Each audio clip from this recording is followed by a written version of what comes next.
Distance sociale raisonnable, de mettre,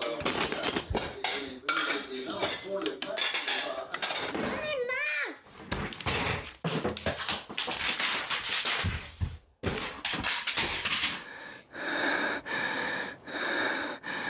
Bonjour à tous, bonjour à toutes. C'est reparti pour un nouvel épisode de À distance ensemble, consacré à l'enseignement à distance.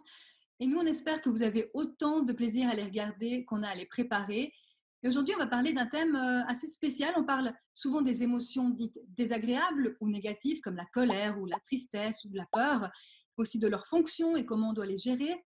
Mais aujourd'hui, avec nos deux invités, on va s'occuper des émotions dites positives ou agréables.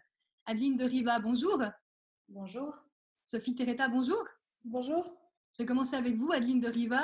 On est 24 heures sur 24 avec nos enfants à la maison. Déjà qu'on doit gérer leur chagrin, leur tristesse, leur colère. Vous aimeriez en plus qu'on s'occupe d'eux quand ils sont contents et puis qu'enfin ils sont tranquilles?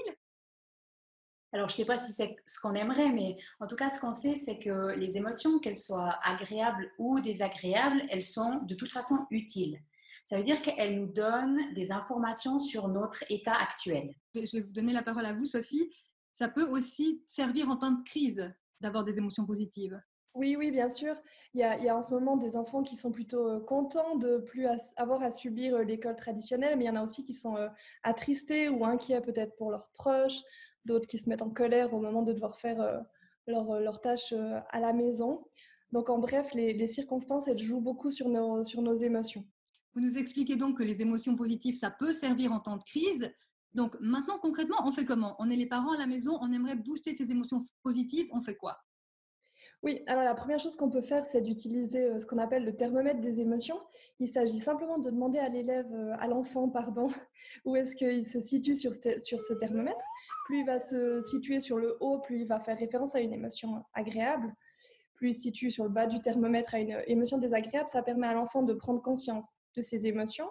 Et puis, ça permet à l'adulte, aux parents, de se demander si c'est le moment adéquat pour s'attaquer aux travaux ou si c'est plutôt le moment de se défouler ou d'entamer une discussion en fonction de l'émotion qui est dépeinte.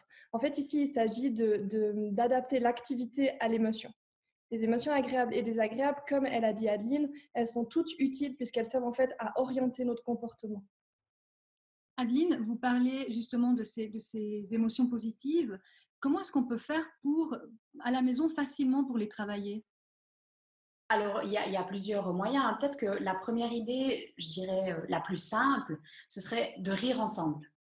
On peut, par exemple, regarder des vidéos drôles, on peut se raconter des blagues, on peut se faire des surprises, on peut grimacer, on peut oser se mettre en scène pour provoquer un éclat de rire en feignant la, la- la stupidité ou voilà. Et ce qui est super, c'est que ça fonctionne même avec un rire forcé. Vous pouvez nous expliquer ça peut-être? On doit se forcer à rire maintenant du coup. Alors, on ne doit pas se forcer à rire, mais si on est dans un moment où on est un petit peu moins bien, où on voit que notre enfant est triste ou en colère, si on n'arrive pas à le faire rire en lui racontant une blague, si nous, on se force à rire, ça va impacter son émotion à lui et ça va lui permettre de rire lui aussi. Donc le rire, ça marche bien. Il y a aussi des histoires comme les playlists par exemple. Alors oui, on peut facilement se faire une playlist à partir de musiques qui nous mettent de bonne humeur ou qui nous donnent la pêche, par exemple.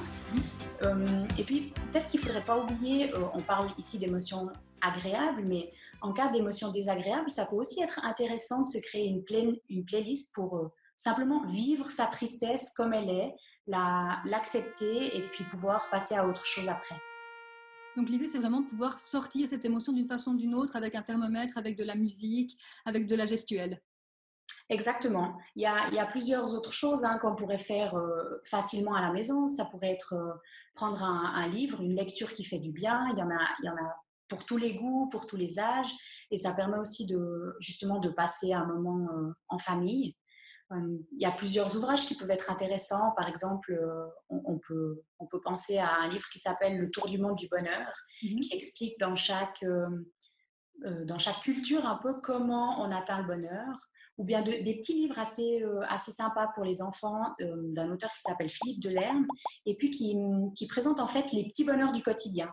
Par exemple, pourquoi c'est bien de regarder un film d'horreur ou pourquoi c'est bien de se réveiller le premier à la maison. Et ça nous fait prendre conscience de toutes ces petites choses qui provoquent en nous des émotions agréables. Merci à Adeline de Riva et Sophie Terretta pour vos pistes concrètes sur la gestion des émotions et leur rôle à l'école. Et puis vous, chez vous, si vous êtes enseignant, enseignante et que vous avez aussi développé des outils pour booster les émotions et la gestion des émotions, partagez-les. Rendez-vous sur le site de l'animation de la HEP. Si vous êtes arrivé en cours d'émission, retrouvez ces capsules aussi sur le site animation de la HEP. Merci, prenez soin de vous.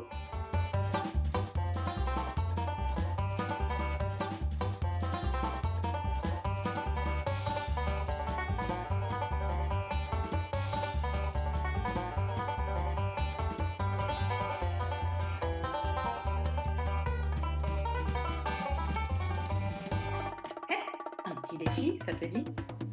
Et si tu pouvais transformer l'école à la reprise, comment tu pourrais donner des bonnes idées aux profs pour rendre l'école encore meilleure? Et n'oubliez pas, la créativité elle aussi est contagieuse. Faites-la tourner et partagez vos idées.